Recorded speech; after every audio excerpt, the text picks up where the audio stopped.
اب مسئلہ جو میں بتا رہا تھا وہ یہ ہے، دو مسئلے میں بتاتا ہوں، ایک نماز کا، ایک وضو کا ہے۔ اکثر لوگوں کی یہ شکایت بھی میرے پاس آتی ہے، استنجا کر کے آئے، پیشاب کر کے باہر آئے، وضو کرنے کے لیے بیٹھے تو ایسا لگ رہا ہے کہ قطرہ ٹپک رہا ہے یا پیشاب کا قطرہ پھر سے نکل گیا۔ ایسے کئی لوگوں کو ہوتا ہے، پھر گئے وہ، پھر دھو کر کے آئے، پھر لگا کہ نہیں پیشاب کا قطرہ نکل رہا ہے۔ یہ اطمینان نہیں ہوتا کچھ لوگوں کو۔ حالانکہ استنجا کریں آپ، پورا اس میں استبرا ہے، یعنی کھانس کر کے ہو یا اٹھ کر کے، بیٹھ کر کے، پیر کو موڑ کے، کسی بھی طرح سے آخری قطرہ نکال دیں، یہ ٹھیک ہے۔ لیکن اس کے بعد آپ وضو کرنے کے لیے آئے، تب یہ وسوسہ آ رہا ہے، پیشاب کا قطرہ نکلا، پیشاب کا قطرہ نکلا۔ اب کیا حکم کیا ہے آپ کے لیے؟ ایک نمبر 1 یہ وضو کا مسئلہ، اس کا بھی حکم میں بتاؤں۔ دوسرا مسئلہ سن لیں، نماز 4 رکعت ظہر کی پڑھنے کے لیے کھڑے تھے، یا 4 رکعت عصر یا عشاء کی، 2 رکعت پڑھے، تیسری رکعت میں کھڑے ہوئے تھے، اب شک ہونے لگا کہ یہ دوسری ہے کہ تیسری ہے۔ تیسری میں کھڑے تھے، یہ شک ہونے لگا یہ چوتھی ہوگی کہ تیسری ہوگی۔ ایسا ہوتا ہے بہت سارے لوگ۔ نماز کا ایک مسئلہ یہ ہے، آپ وضو کا ہے، دونوں کا حکم کیا ہے اس سے میں آپ کو اپنی زندگی کے متعلق بتاؤں گا۔ پہلا والا جو مسئلہ ہے پیشاب کے قطرے کا، پہلی مرتبہ ایسا کبھی ہوا ہے تو جاؤ دھل لو۔ ایک بار ایسا ہوا کہ پیشاب کا قطرہ ٹپکا ہے یا لگ رہا ہے، جاؤ دھل کے آ جاؤ۔ پھر ایک مرتبہ ایسا ہوا ہے کہ وضو کرنے بیٹھا ہوں، ایسا لگا کہ پیشاب کا قطرہ ٹپک گیا، جاؤ دھل کے آؤ، اور اتنا حصہ جہاں کپڑے میں لگا اس کو بھی دھل لو۔ تیسری مرتبہ بھی ایسا ہوا ہے، دھل لو۔ اب اس کے بعد شریعت کہتی ہے اب نہیں جانا اس کے بعد۔ اب وضو کے لیے اگر بیٹھو گے، تمہیں لگ رہا ہے کہ پیشاب کے قطرے ٹپک رہے ہیں، ٹپکنے دو۔ تم پانی لے لو ایک چلو میں اور اس جگہ پر چھڑک دو پانی وہاں پر اس کپڑے کے اوپر چھڑک دو۔ کیوں؟ اس لیے کہ کہا گیا ہے کہ بعد میں اگر تمہیں وسوسہ بھی آنے لگے تو یوں سمجھ لو یہ پیشاب کا قطرہ نہیں بلکہ میرا چھڑکا ہوا پانی ہے، میرا چھڑکا ہوا پانی۔ اچھا ایسا کیوں کرایا گیا؟ شک تو ہو رہا ہے۔ سنیں فقہائے کرام نے فرمایا اے بندے، تجھے عبادت اللہ کی کرنی ہے۔ کس کی کرنی ہے؟ اللہ کو راضی کرنا ہے۔ اور یہ جو وسوسے آ رہے ہیں تجھے، یہ شیطان کے ہیں۔ اگر تو بار بار اٹھ کر کے دھونے کے لیے چلا جائے گا تو بات یہ ہوگی کہ تو شیطان کی پیروی کر رہا ہے اللہ کو چھوڑ کر کے۔ یہاں شریعت نے یہاں تک کہا کہ شیطان کی پیروی ہو جائے گی اگر کثرت سے تو کرنے لگ گیا۔ جب شیطان وسوسہ ڈالا اٹھ گئے، جب شیطان شک ڈالا پھر اٹھ گئے۔ بار بار اگر خیال آ رہا ہے تو اس پر عمل کرنا جائز نہیں۔ پانی چھڑک لو اور کہو میں شیطان کی پیروی نہیں کروں گا، میرے مولا کی عبادت کروں گا۔ دوسرا مسئلہ نماز کا کہ جس میں اگر 3 میں 4 میں شک ہو، ایک بار ہو گیا تو چلو دوہرا لو، 2 بار ہو گیا تو چلو ٹھیک ہے، جتنا یقین ہے اس کے آگے کی رکعتیں پڑھ لو۔ اب اگر بار بار ایسا شک ہوتا ہے تو فرمایا گیا اپنی نماز ویسی ہی کمپلیٹ کرو، اس لیے کہ یہ شیطان تمہیں وسوسے ڈال رہا ہے۔ اگر تم اس کے وسوسوں کی طرف جاؤ گے تو یہاں ہوگا یہ کہ تم شیطان کی پیروی میں لگ گئے۔ حقیقت میں نماز تو رحمان کی عبادت ہے۔ آپ سمجھ رہے ہیں؟ یہ 2 مسئلوں سے میں تمہیں بتاؤں گا میرے عزیزو، پوری زندگی بھر شیطان اسی طرح سے کرتا ہے، تمہیں اپنے اصلی مقصد سے ڈائیورٹ کر کے کسی عام فضول چیز میں لگا دیتا ہے، فضول چیز میں لگا دیتا ہے۔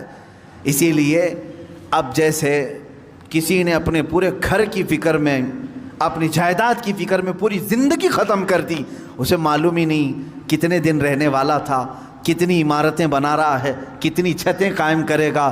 اے بندے، تیری زندگی لمبی سے لمبی جاتی تو 70-80 سال کی، تو بنا ہی رہا ہے 30-40 سال کی عمر میں، بچے ہیں تیرے پاس 25-30 سال، ان 25-30 سالوں کے لیے تو نے اپنی پوری زندگی جھونک دی، صحت و طبیعت سب برباد کر ڈالی۔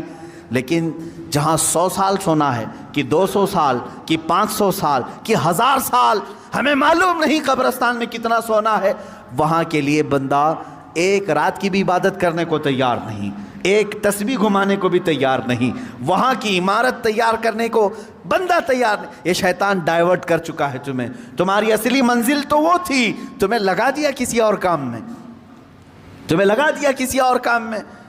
عزیزان گرامی، اسی لیے تو شاعر نے کہا تھا، آگاہ اپنی موت سے کوئی بشر نہیں، سامان 100 برس کا ہے پل کی خبر نہیں، 100 برس کے پلان ہے پل کی خبر نہیں۔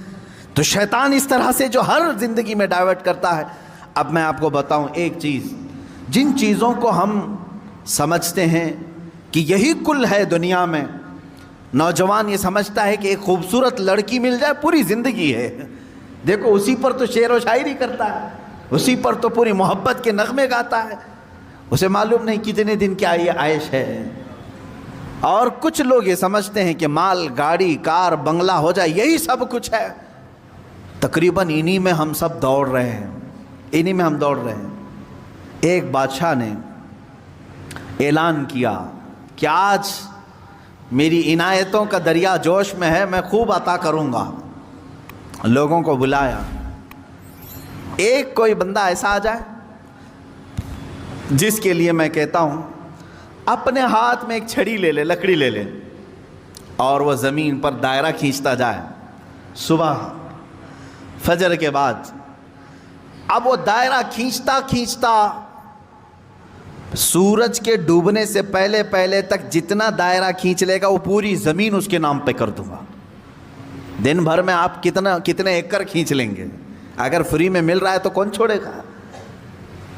دائرہ کھینچنے کے لیے کہا کہ جو لکیر سے سرکل بنا لے، جتنا بنا لے گا، لیکن ٹائم ہے سورج ڈوبنے سے پہلے پہلے تک۔ اس میں سے ایک وزیر یا ایک سپاہی آگے آیا اور اس نے اپنے ہاتھ میں چھڑی لے لی، بادشاہ سلامت مجھے اجازت دے دے۔ اور بادشاہ نے کہا کہ اگر سورج ڈوب گیا تو پھر ایک بالشت زمین بھی نہیں دی جائے گی، یعنی 1 فٹ زمین بھی نہیں دی جائے گی۔ ہاں، سورج ڈوبنے سے پہلے پہلے تک یہاں پر دائرہ مکمل کر۔ اب وہ نکلا چھڑی لے کر کے لکیر۔ السلام علیکم ناظرین، کیسے ہیں آپ؟ مجھے امید ہے کہ آپ حضرات خیریت و عافیت کے ساتھ ہوں گے۔ ناظرین محترم، ابھی آپ نے مجھ سے بڑے عالم دین شیر ہندوستان حضرت علامہ مولانا مفتی سلمان اظہری صاحب کو بہت ہی اچھے طریقے سے سمجھایا۔ آپ نے حضرت کے اگر شروع سے لے کر آخر تک پورے بیان کو سنا ہے تو آپ کو پوری بات سمجھ میں آ گئی ہوگی۔ ناظرین محترم، شیطان تو یہ چاہتا ہے جب ہم نماز کے لیے کھڑے ہوتے ہیں تو اس وقت بھی شیطان ہمارے اوپر حاوی ہو جاتا ہے، ہمارے ذہن میں غلط اور گند خیالات آنے لگتے ہیں۔ شیطان تو یہ چاہتا ہے کہ آپ ہمیشہ برے کام کرتے رہیں، برے کاموں میں ڈوبتا رہے۔ لیکن ناظرین، میں آپ کو ایک اہم بات بتا دوں جس کی وجہ سے آپ ویڈیو کو دیکھ رہے ہیں، وہ مسئلہ بہت ہی اہم اور بہت ہی زیادہ ضروری ہے۔ دیکھیے، بہت سارے لوگ کنفیوز میں رہتے ہیں کہ عورتیں اگر برا نہیں پہنے گی تو ان کی نماز نہیں ہوگی۔ میرے بھائی، ایسا کچھ بھی نہیں ہے۔ عورت چاہے برا پہنے یا نہ پہنے، ہاں شرط یہ ہے کہ چہرے سے لے کر کے گھٹنے تک یہ چھپانا ان کے لیے فرض ہے۔ اگر اتنی وہ چھپا لیتی ہے تو اگر نہ بھی پہنے گی پھر بھی نماز ہو جائے گی۔ مردوں کے لیے ناف سے لے کر گھٹنے تک یہ چھپانا فرض ہے، یعنی شرط ہے۔ اتنا اگر کوئی چھپا لیتا ہے تو ان کی نماز ہو جائے گی۔ اس چینل کے اندر دین اور دنیا سے ریلیٹڈ ہر ویڈیوز مل جائیں گے، اس لیے آپ اس چینل کو سبسکرائب کر کے رکھیں۔ میرے بھائی، میں آپ سے کہنا چاہتا ہوں کہ وہ لوگ جو اس طرح کے کنفیوژن میں رہتے ہیں کہ اگر عورت برا نہیں پہنے گی تو نماز نہیں ہوگی، تو ان کی کنفیوژن کو دور کرنے کے لیے آپ حضرات سے گزارش ہے کہ آپ ایسے لوگوں تک ویڈیو کو ضرور پہنچائیں۔ باقی آپ کا رائے اس ویڈیو کے بارے میں کیا ہے، اپنی رائے ہمیں نیچے کمنٹ باکس میں ضرور بتائیں۔ اگر دوستو آپ کو ویڈیو پسند آیا ہو تو ویڈیو کو لائک اور چینل کو سبسکرائب ضرور کر لیجئے، کیونکہ آپ کو اس چینل کے اندر اسلام سے ریلیٹڈ، دین سے ریلیٹڈ ہر آئے دن کچھ نہ کچھ نیا سیکھنے کو ضرور ملے گا۔ باقی ملتے ہیں ہم پھر کسی نئے ویڈیوز کے ساتھ، جب تک کے لیے اللہ حافظ۔